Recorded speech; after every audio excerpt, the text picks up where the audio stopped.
थांनाय दैबानाजों आरो बिनि सिगाङावबो गोबां जोंनि लामाया गाज्रि जानानै दङ जेराव माने रायजोफ्रा थांलाय फैलाय खालामनो गोबां उसुबिदा बेखायनो आसनि एबा स्किमखौ जोङो नेयालासिनो आंनि MCLA नि बा आंनि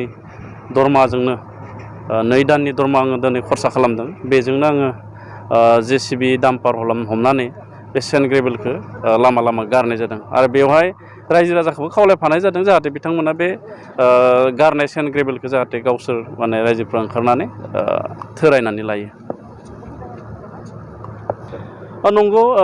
जोङो नुदोंमोन थांनाय 17 बोसोराव जोंनि बे भेरगाव समस्तियाव गोबां आसनिफोरखौ मावनायखौ जोङो नुदोंमोन नाथाय कमप्लिट जायाखिसै आरो गोबां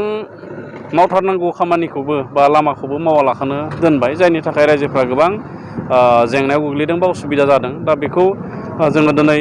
सरकार जानाया बोसोरनै जाबाय जोंनि सरकार थाजासिम जोंनि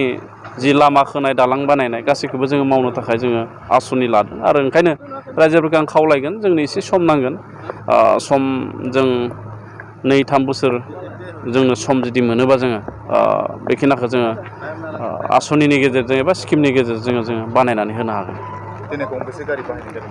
दिनै गंब्रै डाम्पारखौ भारा लानाय जादों आरो गंसे JCB बेनिफ्राय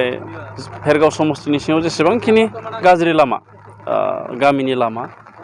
रायजोफ्रा ओंखारनो हाया फरायसुलिफोरा फरायसालियाव थांनो हाया अखा एसे हायोब्ला हाब्रु जाजोबो बेबायदि लामायाव जोङो सेन्ड ग्रेभेलिंखौ गारना होनाय जादों সেইটো আঁচনি নাই আমি আঁচনি দি মই সেইটো কৰাইছোঁ 2 মাহ দৰমহাটো মই সম্পূৰ্ণ আজি JCB ডাম্পাৰ ধৰাত মই ব্যৱহাৰ কৰিব বিচাৰিছোঁ